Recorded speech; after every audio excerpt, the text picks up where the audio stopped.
At 6:42 on the morning of March 14, 1943, First Lieutenant Charlie Mason sat strapped into the cockpit of his Curtis P-40 Warhawk at a dirt airstrip 12 miles west of Kunming, China, staring at a piece of steel wire wrapped around his aileron control cable that every mechanic in the squadron had called stupid for 3 weeks.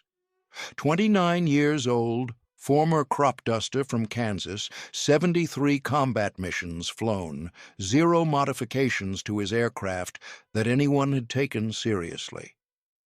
The Japanese had been running bombing raids over Kunming every other day for the past month, and yesterday they had shot down 2 of Mason's squadron mates during an intercept mission over the Burma Road. Mason's crew chief had told him the wire modification would probably snap during hard maneuvering and jam his controls completely. The squadron commander had forbidden field modifications without written approval from group engineering.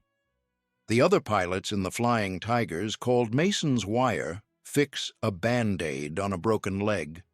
When Mason had first noticed the slack in his aileron cables 3 weeks earlier during a training flight, the chief mechanic had explained that all P-40s had some cable stretch after enough flight hours.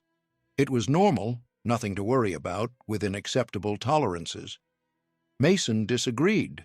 His Warhawk felt sluggish in rolls, slower to respond than it had been 6 months ago when he had first arrived in China. He had asked if they could tighten the cables.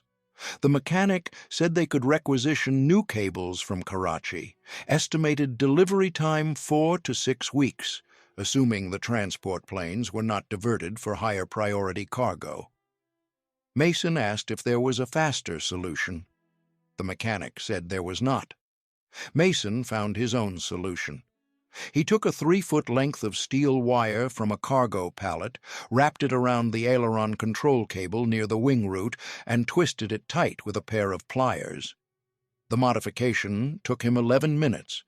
It reduced the cable's slack by roughly 1.5 inches. Not much, but enough that Mason could feel the difference when he tested the controls on the ground. The ailerons responded crisper, faster, more direct input from the stick to the control surface. The mechanic who saw what Mason had done called it the stupidest field modification he had seen in 22 years of aircraft maintenance. He said the wire would either snap or slip, and when it did, Mason would find himself in a flat spin with no aileron authority at 8,000 feet over hostile territory. Mason thanked him for his concern and kept the wire in place. That was 3 weeks ago.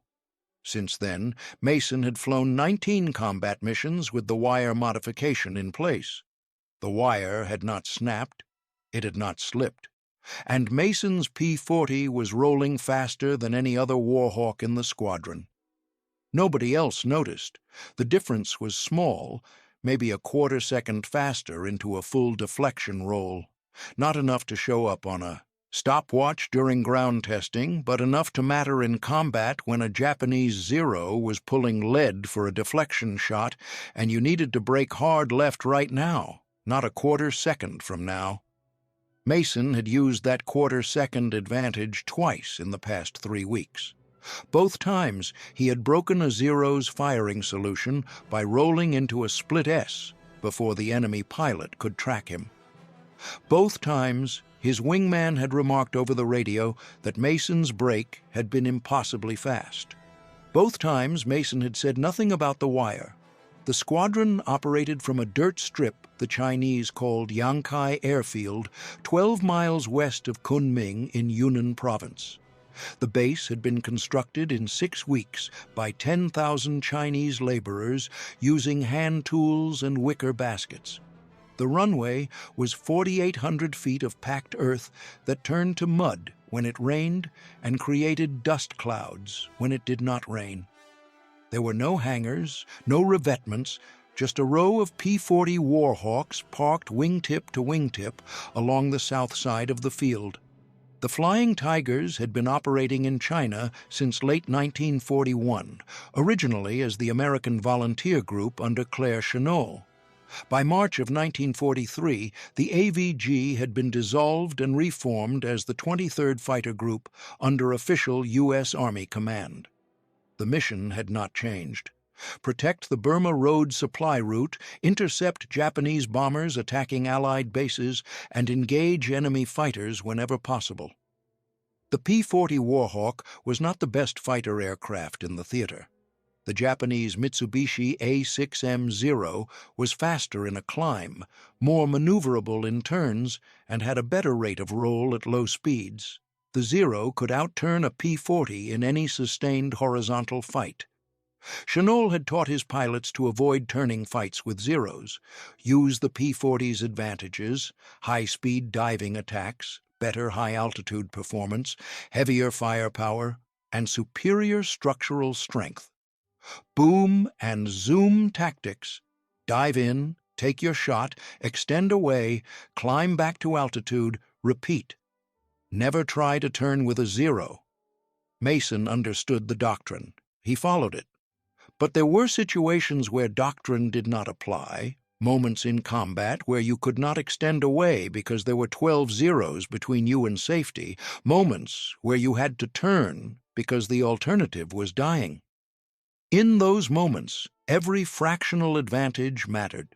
A quarter-second faster roll rate could mean the difference between a successful brake turn and a burst of 20mm cannon fire through your cockpit.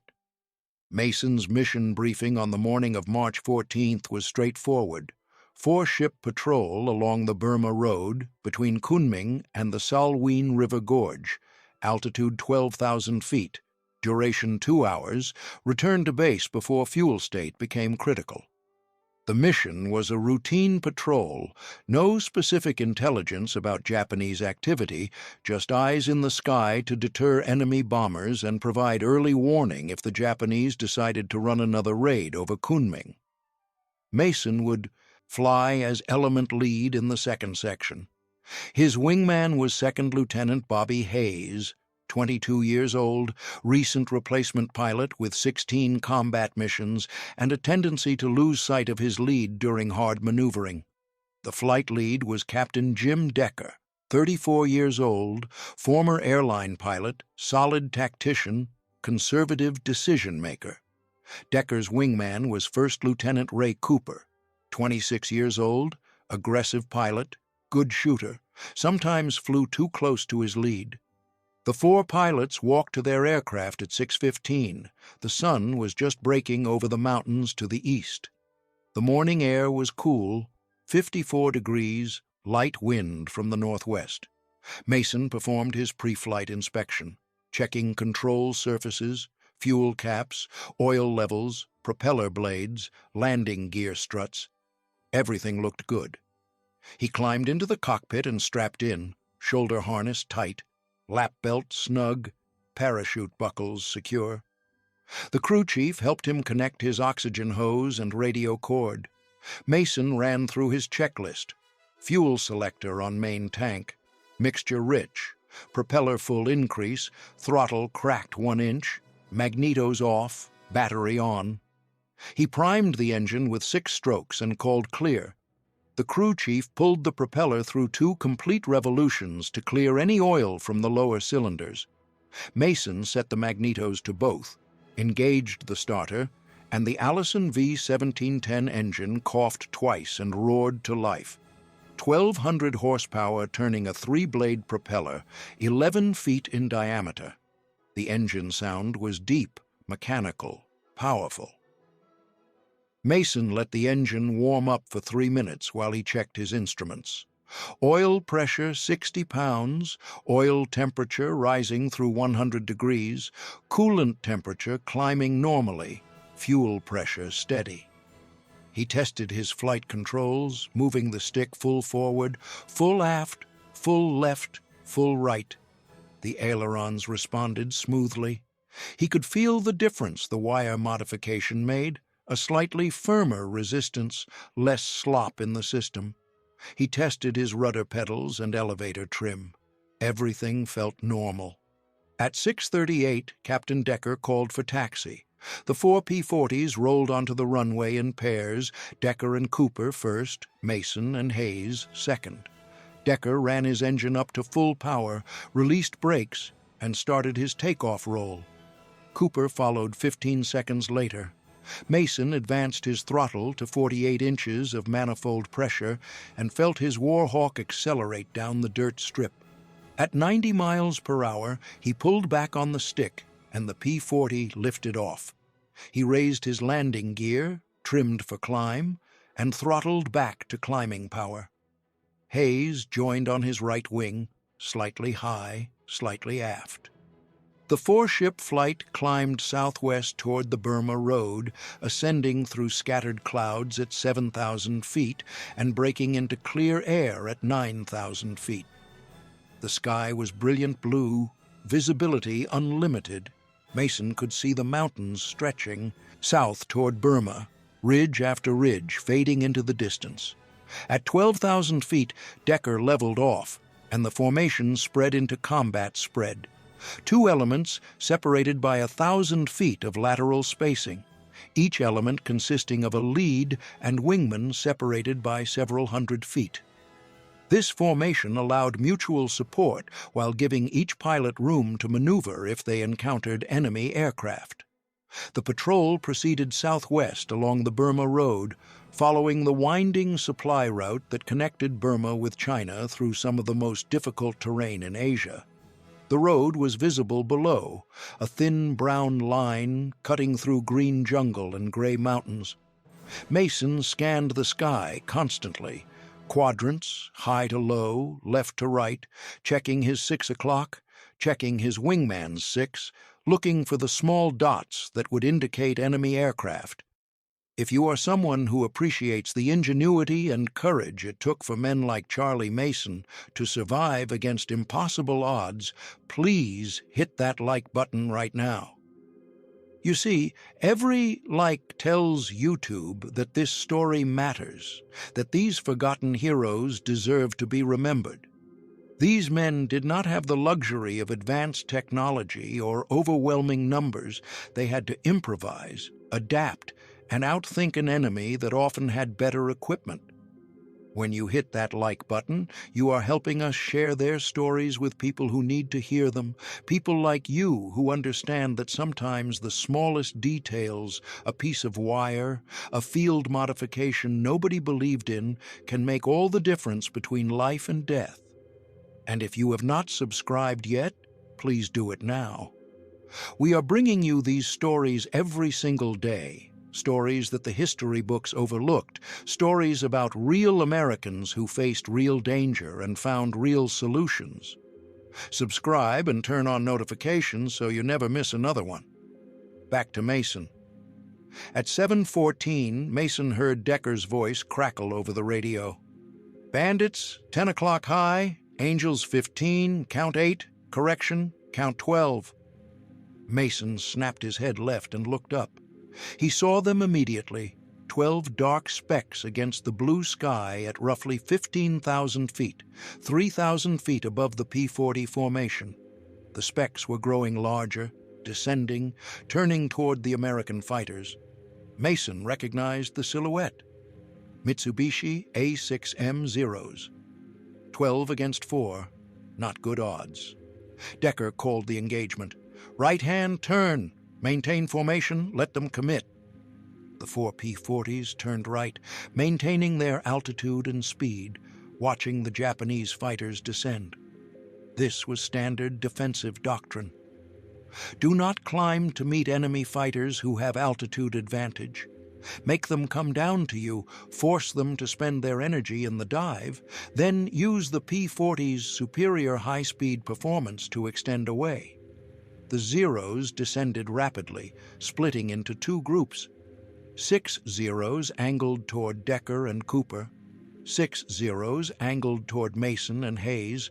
The Japanese were executing a classic bounce, high-side attack, using altitude and speed to dive through the American formation, take quick shots, then extend away before the P-40s could respond. But as Mason watched the Zeros descend, he noticed something unusual. The Zeros were not extending after their initial pass. They were staying close, turning hard to re-engage. That was not standard Japanese doctrine against P-40s. Zeros normally used hit-and-run tactics against the heavier American fighters, but these Zeros were committing to a turning fight. That suggested either inexperienced pilots or a trap. Mason suspected the latter. He keyed his radio. "2, stay with me. Keep your speed up." Hayes acknowledged.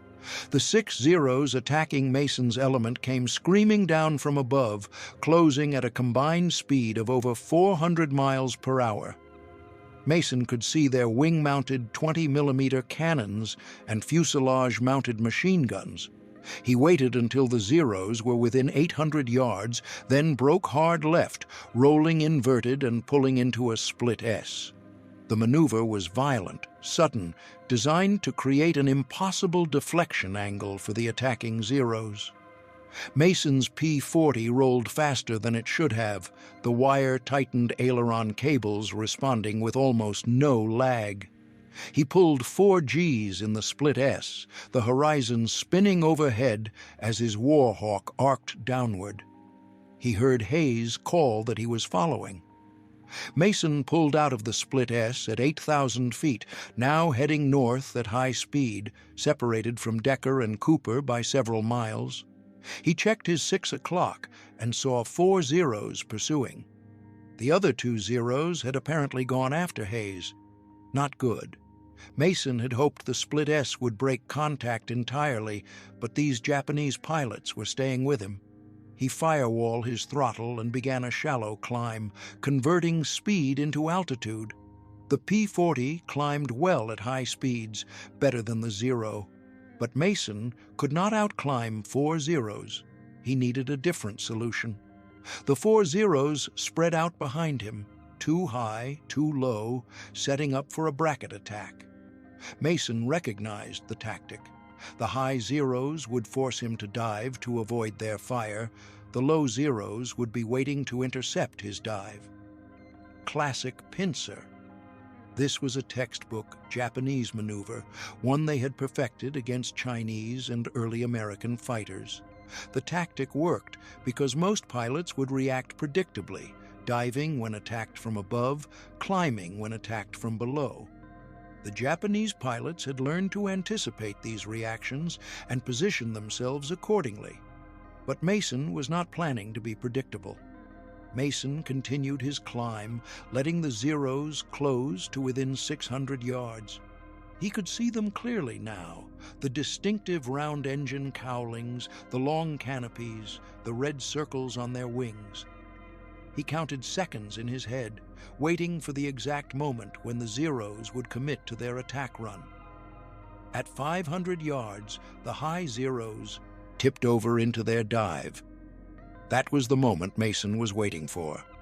Then he rolled hard right, much harder than any P-40 should be able to roll. The wire modification gave him a roll rate that surprised even him. He snapped into a 90-degree bank and pulled into a slicing turn that bled off speed rapidly, but changed his heading by 40 degrees in less than 3 seconds.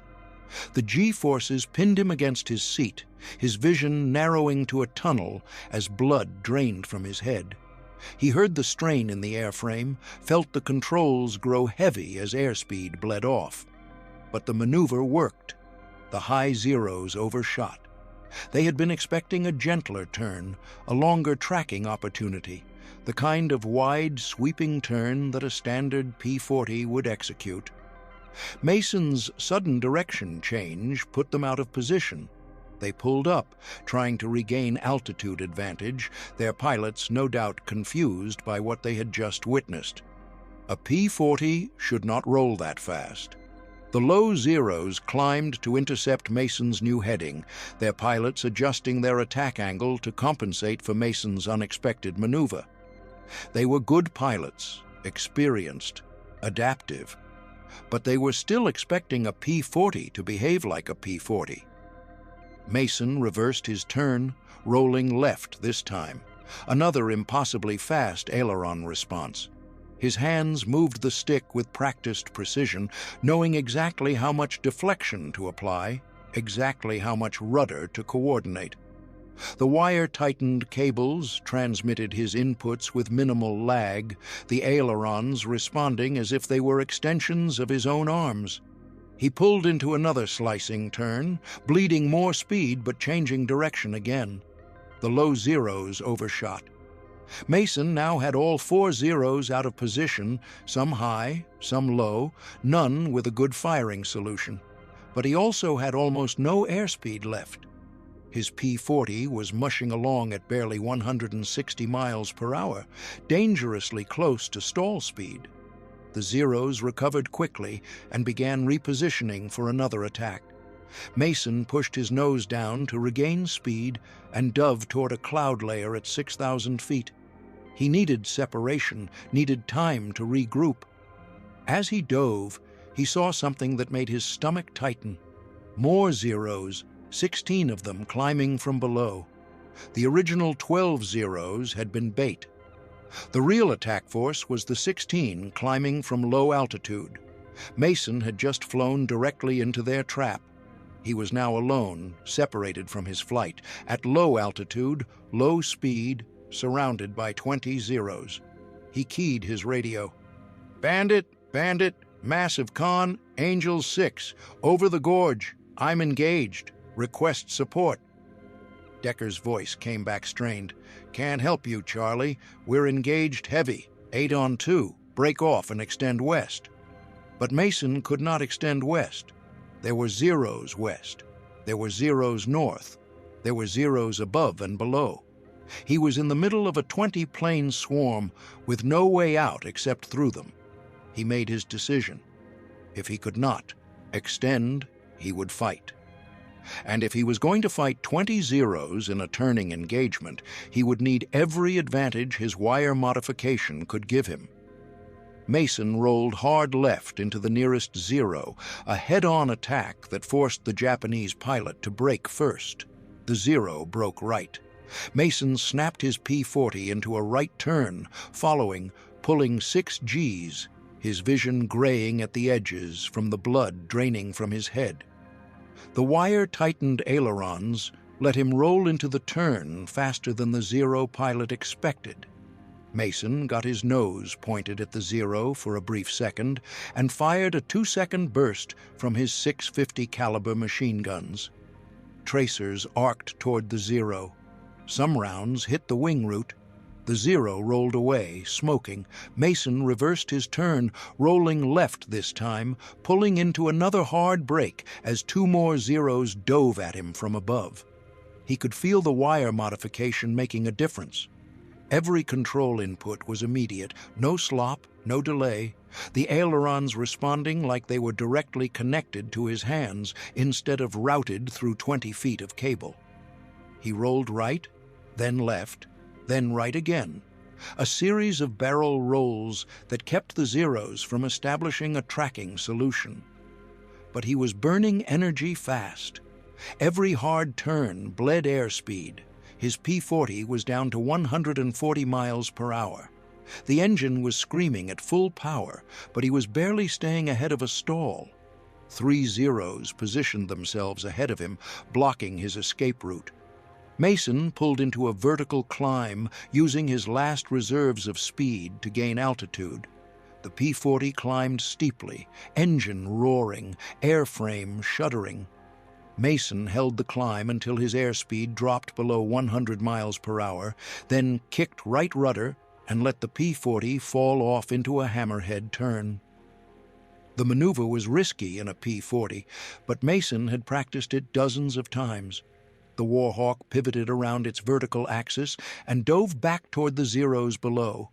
Mason picked the nearest Zero and dove straight at it, a head-on gun pass at closing speed of over 500 miles per hour. Both pilots fired simultaneously. Mason saw his tracers converging on the Zero's engine cowling. He saw the Zero's cannon rounds streaking past his left wing, missing by feet. The 2 aircraft flashed past each other with barely 10 feet of separation. Mason pulled out of his dive at 4,000 feet, his airspeed now back up to 280 miles per hour. He had energy again, enough to maneuver. He looked around and counted zeros. There were still at least 18 of them swarming around him. This was not working. He could not fight 18 zeros in a turning engagement. He needed a new plan. Then he remembered something Chennault had taught during training. When you are outnumbered and trapped, make them fight each other, create confusion, make them worry about hitting their own aircraft. Mason rolled into the thickest concentration of zeros and began flying, erratically, random turns, random altitude changes, unpredictable maneuvers. He flew directly between two zeros that were setting up for a bracket attack, forcing them to break off to avoid a collision. He pulled up in front of another zero, forcing that pilot to pull up as well to avoid ramming him. He rolled inverted and dove under a fourth zero, so close that he could see the Japanese pilot's face. The zeros scattered, trying to avoid mid-air collisions, their formation discipline breaking down. Mason continued his chaotic maneuvering, rolling, diving, climbing, turning with no pattern, no predictability. The wire modification let him roll faster than the zeros expected, faster than they could track. Several zeros fired at him and missed because they were leading for a slower roll rate. One zero fired at him and nearly hit another zero that had crossed into the line of fire. Mason saw the Japanese formation growing more hesitant, more cautious. They were worried about hitting each other. Good. That was what he needed. But he could not keep this up forever. His fuel state was getting critical. He had been at full throttle for almost 10 minutes. His fuel gauge showed less than 30 minutes remaining, not enough to make it back to Kunming if he did not disengage soon. Mason spotted a gap in the zero formation, 3 zeros breaking right to reposition. He pointed his nose at the gap and firewall his throttle. The P-40 accelerated rapidly in level flight, one of its best performance characteristics. Mason dove slightly to gain more speed, pushing his Warhawk up to 320 miles per hour. The zeros tried to follow, but they were already slow from turning. Mason extended away, opening the distance, 200 yards, 400 yards, 600 yards. Several zeros fired long-range shots, but the rounds fell short. Mason kept his throttle wide open and dove for the deck, heading north toward Kunming at maximum speed. The zeros pursued for another 2 minutes, then broke off. They could not catch a P-40 in a straight-line speed run. Mason leveled off at 2,000 feet and checked his instruments. Fuel low, oil temperature high, coolant temperature high, but everything still in the green. He keyed his radio. "Lead, this is 2. I'm clear of the engagement, heading north. Fuel state critical." Decker responded immediately. "Roger 2, we are also clear, heading home. Join on us if you have gas." Mason scanned the sky and spotted 2 P-40s 5 miles to the west, flying north. He turned toward them and advanced his throttle to catch up. As he closed the distance, he saw it was Decker and Cooper. No sign of Hayes. Mason keyed his radio. "Lead, where is 4? There was a long pause before Decker responded. "4 went down. Saw him take hits over the gorge. No shoot." Mason felt the words hit him like a physical blow. Hayes was dead. 22 years old, 16 combat missions, killed by the same swarm of zeros that Mason had, just survived. If Mason had been a quarter-second slower in his rolls, if his aileron cables had not been tightened by that stupid piece of wire, he would be dead too. You know, if this story is hitting you the way it is hitting me, I want to ask you something. Take a second and hit that subscribe button. I know, everyone asks you to subscribe, but here is why it actually matters. We are not making these videos for clicks or views. We are making them because these stories deserve to be told. Men like Bobby Hayes died at 22 years old in the skies over China, and most people today have never heard his name. When you subscribe, you are making sure we can keep telling these stories. You are making sure Hayes and Mason and thousands of others like them do not just disappear into forgotten history.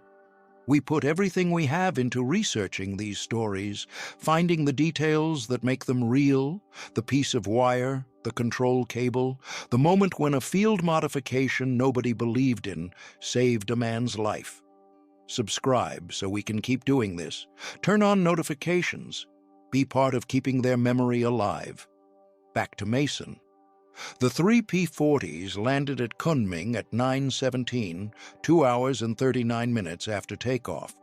Mason taxied to his revetment and shut down his engine. He sat in the cockpit for a moment, not moving, staring at the instrument panel. His hands were shaking slightly from adrenaline.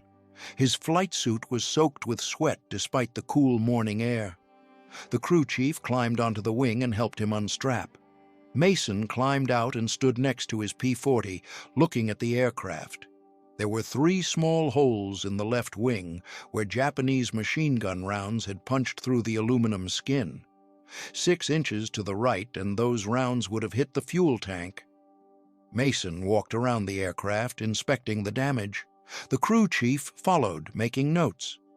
When they reached the wire modification on the aileron cable, the crew chief stopped. He looked at the wire, still tightly wrapped, still holding tension. He looked at Mason. "This thing held?" Mason nodded. "Rolled faster than any Zero out there." The crew chief did not say anything for a moment. Then he said, "How many Zeros?" "Started with 12, ended up with 20. The crew chief looked at Mason like he was insane. "You fought 20 Zeros in a turning engagement and made it back?" "I did not have much choice. They had me boxed in." The crew chief looked back at the wire modification. "And this helped?" "Helped? It saved my life. Rolled into brakes they were not expecting. They could not track me because I was rolling faster than they thought a P-40 could roll." The crew chief reached out and touched the wire, testing the tension. "How much faster?"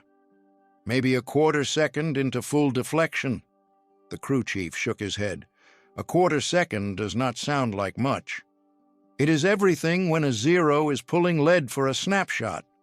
Quarter second means he is aiming at where I was, not where I am." The crew chief nodded slowly. Then he asked, "Can I put this same modification on the other aircraft?" Mason said, "Ask the commander. If he approves it, I will show you how to do it." That afternoon, Mason met with Captain Decker and the squadron commander, Major Sam Harris. They debriefed the mission in the operations tent, going through every detail. Mason described the engagement, the 20 Zeros, the turning fight, the wire modification that let him roll faster than expected. Harris listened without interrupting.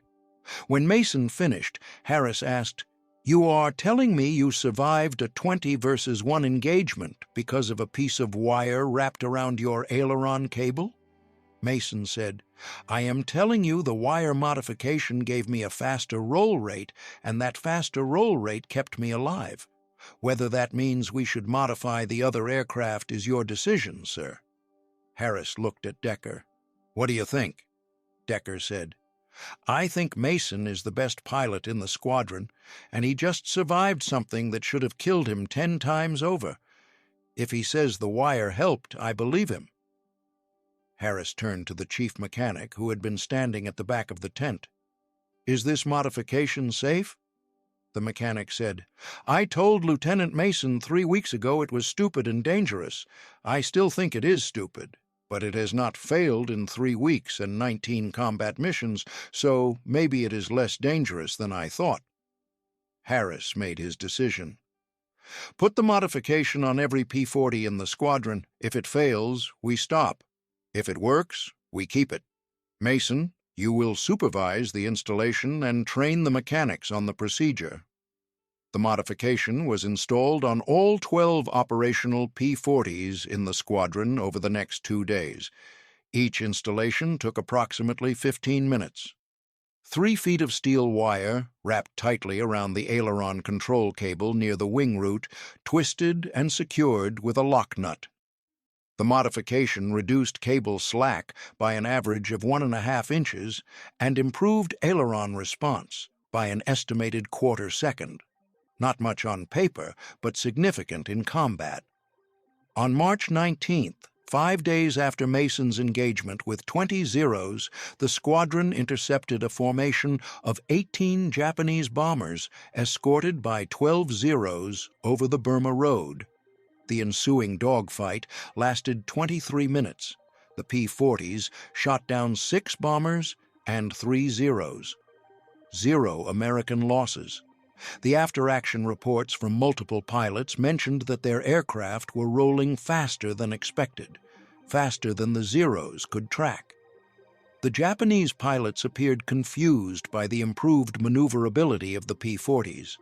Several Zeros broke off attacks because they could not maintain a tracking solution during the rapid rolling maneuvers the P-40s were executing.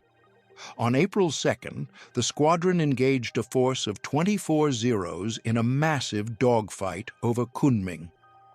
The fight lasted 37 minutes and ranged from 15,000 feet down to the deck.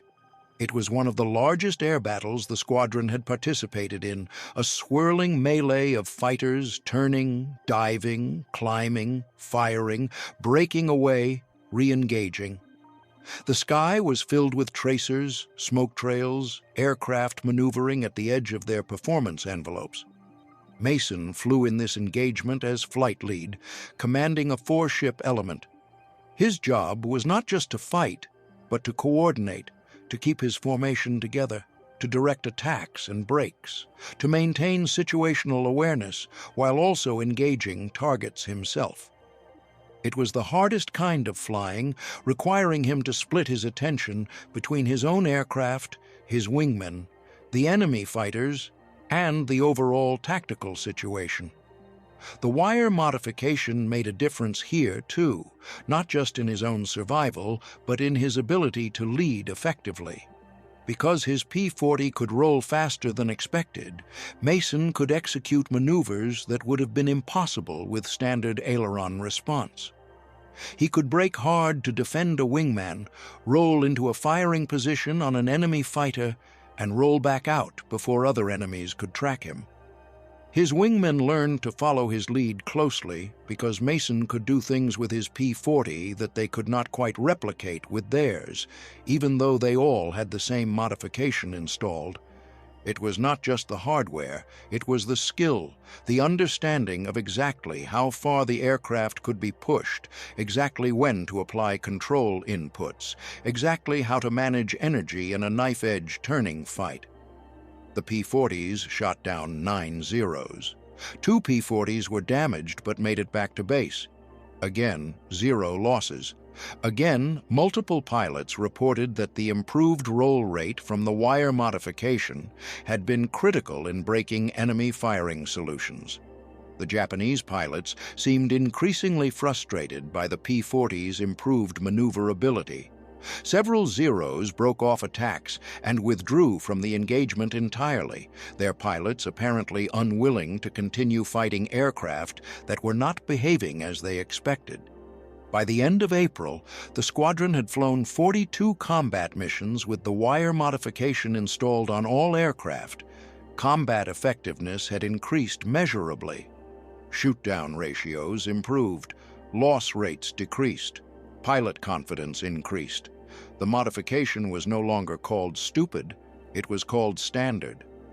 In May of 1943, Major Harris submitted a formal report to Group Headquarters recommending that all P-40 squadrons in the China-Burma-India theater adopt the aileron cable wire modification. The report included detailed installation procedures, performance data, and combat effectiveness statistics. Group Engineering reviewed the report and conducted their own testing. They concluded that the modification was aerodynamically sound, structurally safe, and operationally effective. In June, the modification was approved for theater-wide implementation. By August, every P-40 Warhawk operating in the CBI theater had the wire modification installed. Thousands of aircraft, thousands of pilots, all benefiting from a field fix that had started with one pilot who noticed his controls felt sluggish and decided to do something about it. The modification became known informally as the Mason mod among pilots in the theater, though official engineering documentation referred to it as Field Modification 43A2 Aileron Cable Tension Enhancement. Mason continued flying combat missions through the summer of 1943. He flew a total of 116 missions, engaged Japanese aircraft on 47 occasions, and was credited with 8 confirmed kills and 4 probable kills. He was shot down once in July when a Zero put 20mm rounds through his engine during a low-altitude engagement. Mason crash-landed in Chinese-controlled territory and walked back to base with the help of local villagers. His P-40 was a total loss, but Mason was uninjured. He was flying again within a week in a replacement aircraft that had the wire modification already installed. In September of 1943, Mason was promoted to captain and given command of a flight within the squadron. He continued to refine tactics for the P-40, teaching new pilots how to maximize the aircraft's strengths and minimize its weaknesses. The wire modification was just one part of that equation, but it was an important part, a tangible example of how small improvements could create significant advantages in combat. In November, Mason was rotated back to the United States after completing his combat tour. He had spent 14 months in China, flown 116 missions, survived engagements with over 200 enemy aircraft, and contributed a field modification that improved the combat effectiveness of an entire theater's fighter force. He received the Distinguished Flying Cross, the Air Medal with 3 oak leaf clusters, and a personal letter of commendation from General Chennault. Mason returned to Kansas in December of 1943. The war in Europe was still raging. The war in the Pacific was intensifying. But Mason's war was over. He had done his part. You know, I think about men like Charlie Mason sometimes and wonder what we have lost. I am not talking about the aircraft or the tactics. I am talking about the mindset. Mason saw a problem, a little bit of slack in a control cable, and he fixed it himself with a piece of wire and a pair of pliers. He did not wait for permission. He did not fill out a form in triplicate and wait for approval from some desk officer in Washington. He saw the problem, understood what it was costing him in combat effectiveness, and solved it. 11 minutes. That is all it took. 11 minutes to install a modification that would eventually be adopted by an entire theater and save who knows how many lives. But here is what gets me. The mechanic called it stupid. The commander initially forbade field modifications. The other pilots thought Mason was wasting his time. Nobody believed in it until Mason proved it worked by surviving an engagement that should have killed him 10 times over. And even then, even after Mason came back from fighting 20 Zeros and explained exactly how the modification had saved his life, there were still people who were skeptical. That is human nature, I suppose. We resist change. We stick with what we know. We trust the manual more than we trust the guy who is actually flying the aircraft and fighting the enemy. But Mason trusted himself. He trusted his own observations, his own experience, his own judgment. And that made all the difference. If this story resonates with you, if you appreciate the kind of practical problem-solving and personal initiative that Charlie Mason demonstrated, do me a favor. Hit that like button right now. Share this video with someone who needs to hear it. These stories matter. not just because they are history, but because they teach us something about character, about competence, about the importance of paying attention to details and trusting your own judgment, even when everyone around you is telling you you are wrong. Subscribe to this channel if you have not already. We are bringing you these stories every day. Real stories about real people who did extraordinary things in extraordinary circumstances. Turn on notifications so you do not miss the next one. Back to Mason. Mason spent the rest of World War II as a flight instructor at various training bases in the United States. He taught hundreds of pilots, many of them destined for combat in Europe or the Pacific. He always spent extra time on the fundamentals of aircraft handling, control response, the importance of understanding how your aircraft behaves under different conditions. Mason's approach to instruction was different from most training officers.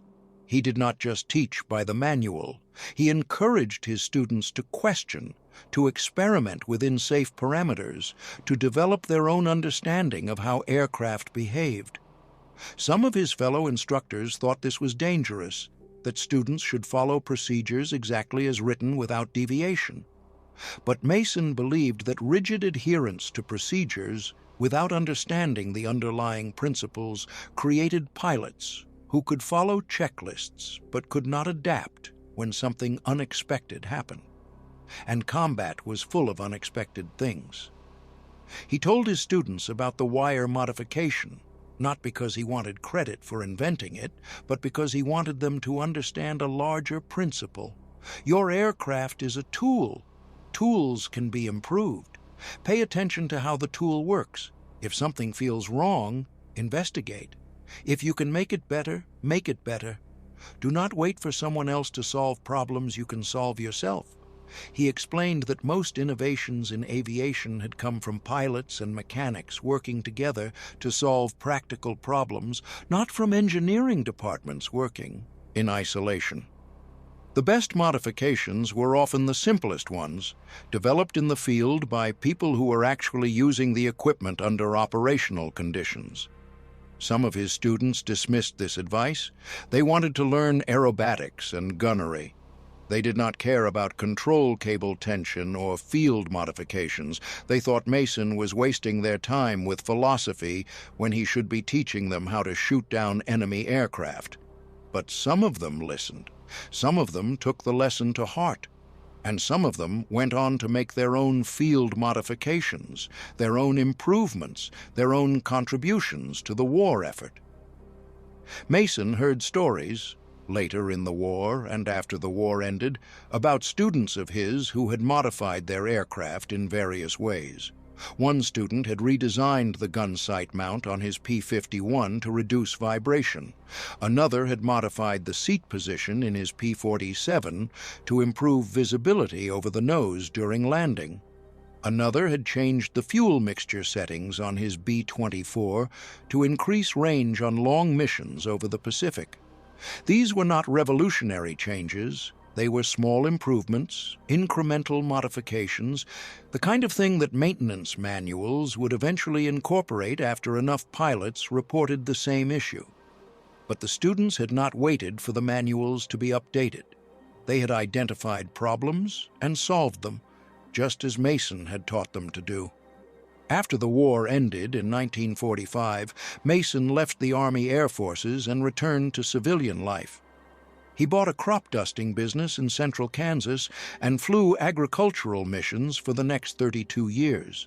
It was a different kind of flying, low and slow over wheat fields and cornfields, spraying pesticides and fertilizers, landing on dirt strips that were barely longer than the runway at Yankai had been. There was no combat, no enemy fighters, no life or death decisions at 300 miles per hour. But the work required skill, precision, and an intimate understanding of aircraft performance at low altitude and low airspeed. Crop dusting was dangerous in its own way, perhaps more dangerous than combat flying in terms of accident rates. Pilots flew at 50 feet above the ground, sometimes lower, making tight turns at the end of each pass, operating in conditions where any mistake could be fatal. Engine failures, wire strikes, bird strikes, sudden wind gusts, any of these could put an aircraft into the ground before the pilot had time to react. Mason flew for 32 years without a serious accident. He had close calls, moments when the aircraft did something unexpected, or the weather changed suddenly, or a mechanical problem developed mid-flight. But he always managed to work the problem, adapt to the situation, and get the aircraft back on the ground safely. His reputation as a pilot spread through the crop dusting community. Other pilots knew Mason as someone who could fly in conditions that would ground most operators, who could handle aircraft that other pilots considered too difficult or too worn out to fly safely. When Mason bought a used Stearman biplane that had been sitting in a hangar for 8 years and other pilots said it would never fly again, Mason spent 3 months rebuilding it and proved them wrong. When another crop duster was forced down by engine failure in a remote wheat field and could not get his aircraft out because the field was too short for a takeoff run, Mason flew in, assessed the situation, modified the aircraft's fuel load and configuration, and flew it out successfully. The same problem-solving mindset that had led him to wrap wire around an aileron cable in China served him well in civilian aviation. He never spoke much about his combat experiences. When people asked if he had served in the war, he would say yes, he had flown P-40s in China. If they asked for details, he would change the subject. He did not think of himself as a hero. He thought of himself as a pilot who had done his job and come home. He had been lucky, luckier than Bobby Hayes, luckier than hundreds of other pilots who had not made it back. The wire modification was not heroism, it was just practical problem-solving, the kind of thing any competent mechanic or pilot would do if they paid attention to their equipment and thought about how to improve it. The wire modification that Mason had invented faded into obscurity after the war. The P-40 was retired from service in the late 1940s, replaced by more advanced fighters. The maintenance manuals that documented field modification, 43A2, were archived and eventually lost. Engineers who worked on modern aircraft had no idea that thousands of P-40s in the CBI theater had flown with a simple wire wrap to reduce aileron cable slack. The modification was forgotten, but the principle behind it was not forgotten, at least not by the pilots who had flown with it. Those pilots, the ones who had survived because their P-40s could roll a quarter-second faster, they remembered. Some of them went on to become test pilots, engineers, designers of the next generation of fighter aircraft. They carried with them the lesson Mason had taught. Small improvements matter, field modifications are valid, pilots know their aircraft better than anyone, and sometimes the best solutions are the simplest ones. Mason lived a quiet life in Kansas for 3 decades after the war. He married, raised 2 children, flew thousands of hours in crop-dusting aircraft, and never once mentioned the fact that he had survived a 20-versus-1 engagement against Japanese fighters. His children knew he had been a pilot in the war. They did not know the details. Mason did not talk about it. In 1977, a military aviation historian named Frank Morrison was researching the Flying Tigers and the 23rd Fighter Group for a book he was writing. Morrison interviewed dozens of veterans, reviewed hundreds of after-action reports, and cross-referenced maintenance logs from various squadrons.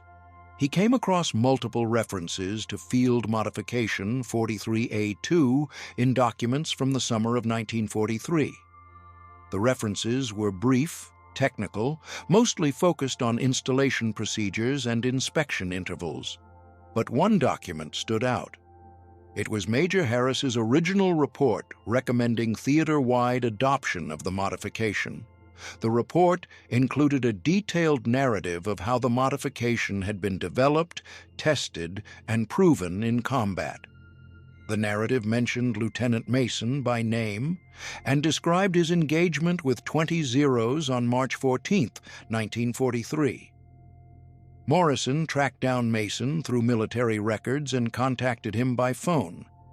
Mason was 73 years old at the time, still flying crop dusters, still living in Kansas. Morrison asked if he could visit and conduct an interview. Mason said he did not see why anyone would be interested in something that happened 34 years ago, but if Morrison wanted to drive all the way to Kansas to talk about old airplanes, he was welcome to do so. Morrison drove to Kansas in August of 1977.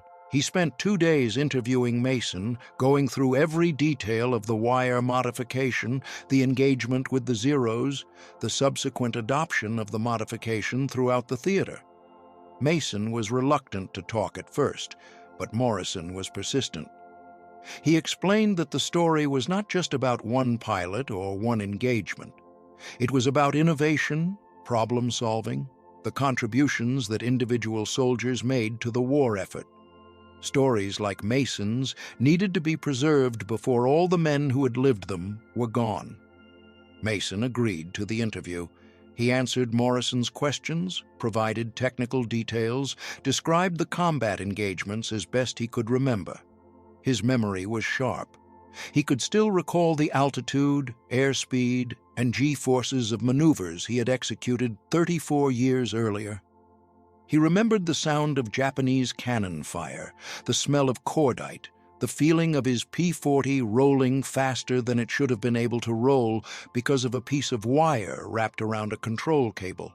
Morrison published his book in 1979.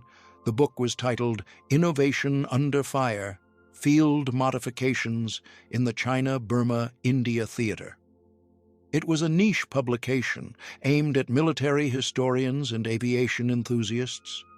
It sold modestly, a few thousand copies over the first 2 years, mostly to specialty bookstores and military base exchanges. The book was well reviewed in aviation magazines and military history journals, but did not reach a mainstream audience. It was the kind of book that serious students of military aviation kept on their shelves, referenced occasionally, valued for its detailed technical information and first-hand accounts. But one chapter of the book, the chapter about Mason and the wire modification, was excerpted in a military aviation magazine called Air Combat Quarterly. The magazine had a circulation of about 30,000 readers, mostly former military, pilots, aviation enthusiasts, and aerospace industry professionals. The excerpt appeared in the spring 1980 issue under the title Wire and Survival: How a Simple Field Modification Changed Fighter Tactics in the CBI Theater.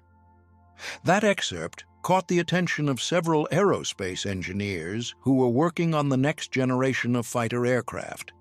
They read Mason's story with interest. The concept of reducing control system slack to improve response time was not new, but the idea of doing it with a simple wire wrap was elegant in its simplicity. The engineers were working on much more complex systems, fly-by-wire technology that replaced mechanical cables entirely with electronic signals and hydraulic actuators. But the underlying goal was the same: minimize lag between pilot input and aircraft response. Modern fly-by-wire systems had eliminated mechanical control cables entirely, but the principle remained relevant. Minimizing lag between pilot input and control surface response was still a fundamental goal of aircraft design, perhaps even more critical now that aircraft were capable of maneuvers that were beyond the physical limits of human pilots without computer assistance. One of those engineers, a man named David Chen, was working on the F-16 Fighting Falcon program at General Dynamics. Chen was part of a team designing the flight control system for the F-16, which would be the first production fighter to use a fly-by-wire system with no mechanical backup. The system had to be responsive, precise, reliable. There was no margin for error, no backup cables to grab if the electronics failed. Everything depended on sensors, computers, and hydraulics working together with absolute reliability. Chen remembered reading about Mason's wire modification. He brought it up during a design review meeting, not as a specific technical solution, but as a reminder of what they were trying to achieve. A quarter-second improvement in roll rate had made the difference between life and death for a P-40 pilot in 1943. How much improvement could they achieve with modern electronics and hydraulics? How fast could they make an aircraft respond to pilot inputs? The question drove the team to push harder on system response times, to question every millisecond of lag in the control system, to optimize every aspect of the signal processing and hydraulic actuation. The F-16's flight control system ended up with a control lag of less than 40 milliseconds from pilot input to control surface movement. In comparison, the P-40's mechanical control system had a lag of approximately 300 milliseconds, reduced to approximately 250 milliseconds by Mason's wire modification. The F-16 was 6 times faster in response time than even the modified P-40, but the principle was the same. Reduce lag, improve response, give the pilot an edge. Listen. If you have made it this far into the story, you are exactly the kind of person we are making these videos for.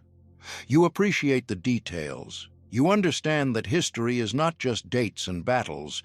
It is people solving problems, making decisions, dealing with consequences. Men like Charlie Mason were not superheroes. They were ordinary guys who found themselves in extraordinary situations and figured out how to survive. Sometimes they survived because of training, sometimes because of luck, and sometimes because they wrapped a piece of wire around a control cable and refused to accept that the way things were was the only way things could be. If that resonates with you, if you value that kind of mindset, please hit that like button and subscribe to this channel. We are not asking for much, just a click. But that click helps us continue researching and producing these stories. It helps YouTube show these videos to more people who need to hear them. It helps keep the memory of men like Charlie Mason alive. Subscribe right now. Turn on notifications. Be part of this community. We are building something here, a place where these forgotten stories get the attention they deserve. Do not miss the next one. Back to Mason. Mason died in February of 1984 at the age of 70. He passed away in his sleep at his home in Kansas. His obituary in the local newspaper mentioned that he had been a World War II veteran and a crop duster. It did not mention the wire modification. It did not mention the engagement with 20 Zeros. It did not mention that a field fix he had improvised in 1943 had eventually influenced the design philosophy of fighter aircraft 4 decades later. His family donated his personal papers to a military archive. Among those papers was a technical drawing Mason had made in 1943, showing the exact procedure for installing the wire modification on a P-40 aileron control cable. The drawing was precise, detailed, annotated with measurements and installation notes. It showed the mind of an engineer, someone who thought systematically about problems and solutions. The drawing was filed in the archive and forgotten for another 15 years. In 1999, a group of aviation enthusiasts began a project to restore a P-40 Warhawk to flying condition. The aircraft had been discovered in a barn in Montana, where it had been sitting since 1946.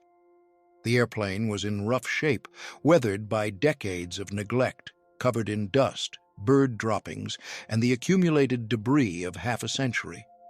But the airframe was structurally sound, the engine was rebuildable, and the team was determined.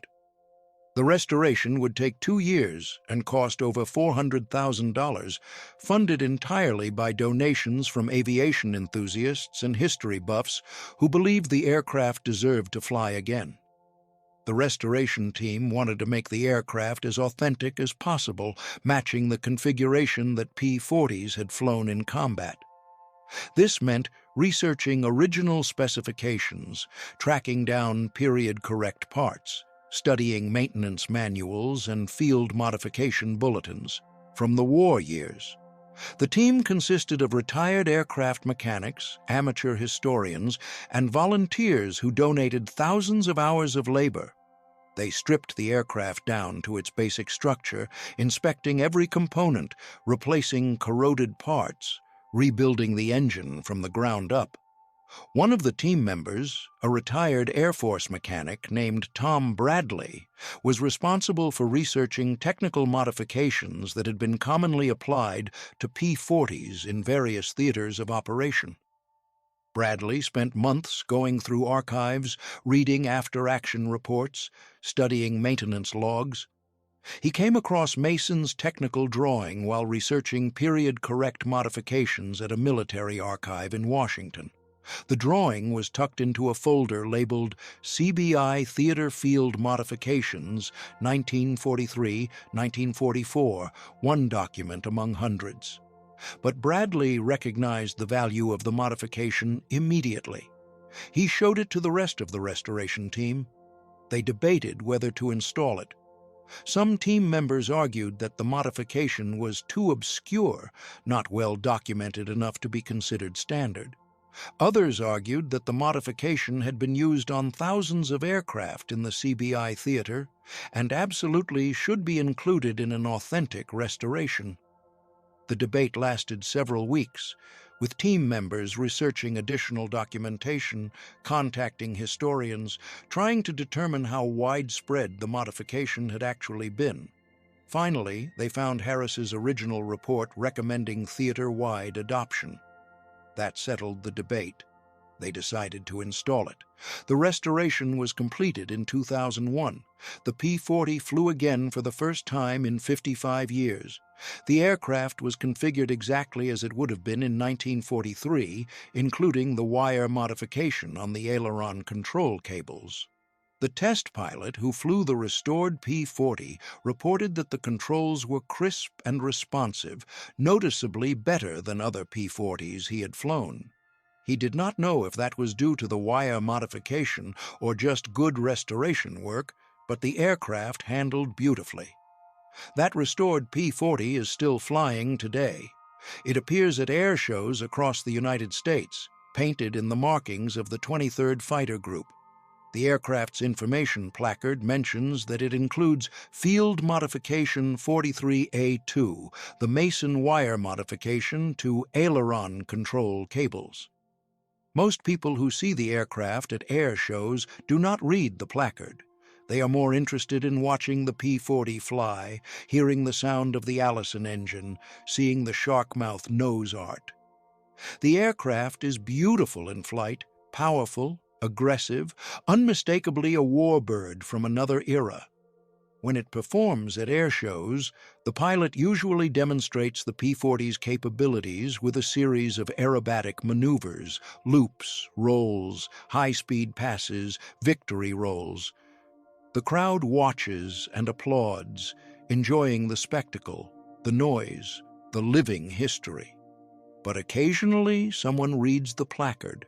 Occasionally someone asks what the Mason modification is, and when they ask, they hear the story of Charlie Mason, the piece of wire, the engagement with 20 Zeros, and the field fix that nobody believed in until it saved a man's life. Sometimes the person asking is a veteran, someone who served in a different war, a different era, but who understands the importance of equipment that works reliably when your life depends on it. Sometimes the person asking is an engineer, someone who appreciates the elegance of a simple solution to a complex problem. Sometimes the person asking is just curious, someone who wants to know more about the aircraft and the men who flew it.